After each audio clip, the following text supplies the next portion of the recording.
അഹമ്മദാബാദ് വിമാന ദുരന്തത്തിന് ശേഷം എയർ ഇന്ത്യയിൽ യാത്ര ചെയ്യാൻ മടിക്കുന്നവരാണ് ഭൂരിഭാഗവും. ആ സംഭവത്തിന് ശേഷം എയർ ഇന്ത്യയുമായി ബന്ധപ്പെട്ട നിരവധി വാർത്തകളും പുറത്തു വന്നിരുന്നു. വീണ്ടും പ്രവാസി യാത്രക്കാരെ ദുരിതത്തിലാക്കിയിരിക്കുകയാണ് എയർ ഇന്ത്യ എക്സ്പ്രസ്. സാങ്കേതിക തകരാറുകളാണ് പിന്നെയും എയർ ഇന്ത്യയെ കുഴപ്പിച്ചത്.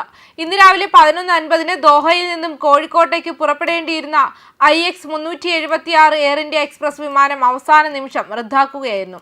എയർപോർട്ടിലെത്തിയ ശേഷമാണ് പലരും വിമാനം റദ്ദാക്കിയ വിവരം അറിയുന്നത്. ദോഹ ഹമദ് അന്താരാഷ്ട്ര വിമാനത്താവളത്തിലെ ഫ്ലൈറ്റ് ഇൻഫർമേഷനിലാണ് വിമാനം റദ്ദാക്കിയ വിവരം കാണിച്ചിരുന്നത്.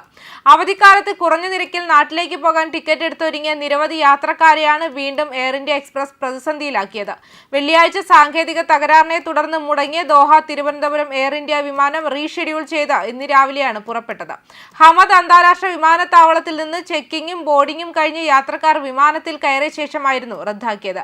മണിക്കൂറോളം വിമാനത്തിലിരുന്ന ശേഷം 185 യാത്രക്കാരെ വിവിധ ഹോട്ടലുകളിലേക്ക് മാറ്റുകയായിരുന്നു. ജൂലൈ 24 ദോഹയിൽ നിന്ന് കോഴിക്കോടേക്കുള്ള എയർ ഇന്ത്യ എക്സ്പ്രസ് സർവീസ് മുടങ്ങിയിരുന്നു. ജൂലൈ 23 കരിപ്പൂർ വിമാനത്താവളത്തിൽ നിന്ന് ടേക്ക് ഓഫ് ചെയ്ത് 2 മണിക്കൂർ പറന്ന ശേഷം എയർ ഇന്ത്യ എക്സ്പ്രസ് യാത്ര റദ്ദാക്കി തിരിച്ചിറങ്ങിയിരുന്നു. വേനൽ അവധിയായതിനാൽ തന്നെ ജൂലൈ ഓഗസ്റ്റ് മാസങ്ങളിൽ നാട്ടിൽ പോകാൻ ടിക്കറ്റ് എടുത്തത് നിരവധി പേരാണ്. ഈ സീസണിൽ ടിക്കറ്റ് നിരക്കിൽ വലിയ വർധനവുണ്ടാകുന്നതിനാൽ കൂടുതൽ പേരും താരതമ്യേന ടിക്കറ്റ് നിരക്ക് കുറവുള്ള എയർ ഇന്ത്യ എക്സ്പ്രസിനെയാണ് ആശ്രയിക്കുന്നത്. തുടർച്ചയായി വിമാനങ്ങൾ റദ്ദാക്കുകയും മുന്നറിയിപ്പുകൾ നേരത്തെ നൽകാത്തതും യാത്രക്കാർ വിമാനത്തിൽ കയറിയ ശേഷം ഉണ്ടാകുന്ന സാങ്കേതിക തകരാറുകളടക്കം ആവർത്തിക്കുന്നതും നിരവധി പ്രവാസികളെയാണ് ദുരിതത്തിലാക്കുന്നത്. DGCA ഓഡിറ്റിൽ എയർ ഇന്ത്യയിൽ 51 സുരക്ഷാ വീഴ്ചകൾ കണ്ടെത്തിയതായിട്ടും റിപ്പോർട്ടുകൾ വന്നിരുന്നു. 51 വീഴ്ചകളിൽ 7 സുരക്ഷയെ ഗുരുതരമായി ബാധിക്കുന്ന ലെവൽ 1 വീഴ്ചകൾ ആണെന്ന് കണ്ടെത്തി. എയർലൈനുകളുടെ അംഗീകാരം റദ്ദാക്കൽ ഉൾപ്പെടെയുള്ള നടപടിയിലേക്ക് നയിച്ചേക്കാവുന്നവയാണ് ലെവൽ 1 വീഴ്ചകൾ.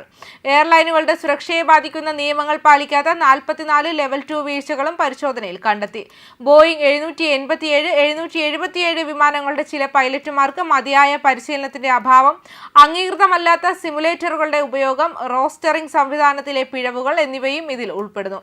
DGCAയുടെ ഓഡിറ്റ് റിപ്പോർട്ടിലെ ലെവൽ 1 പിഴവുകൾ ഉടൻ പരിഹരിക്കേണ്ടതുണ്ടെന്നും മറ്റ് 44 പിഴവുകൾ ഓഗസ്റ്റ് 23 പരിഹരിക്കുമെന്നും നിർദ്ദേശം നൽകിയതായി റിപ്പോർട്ടിൽ വ്യക്തമാക്കി. DGCA ഈ മാസം തയ്യാറാക്കിയ രഹസ്യ ഓഡിറ്റ് റിപ്പോർട്ടിലാണ് വീഴ്ചകൾ പരാമർശിച്ചിരിക്കുന്നതെന്ന് വാർത്താ ഏജൻസിയായ റോയിട്ടേഴ്സ് റിപ്പോർട്ട് ചെയ്തു. ഇതുവരെ എയർ ഇന്ത്യ റിപ്പോർട്ടിനെ കുറിച്ച് പ്രതികരിച്ചിട്ടില്ല. അഹമ്മദാബാദിൽ നിന്ന് ലണ്ടനിലെ ഗറ്റ്വൈക്ക് വിമാനത്താവളത്തിലേക്ക് പുറപ്പെട്ട air India dream liner Boeing 787-8 വിമാനം തകർന്നതോടെയാണ് DGCA പരിശോധന നടത്തിയത്.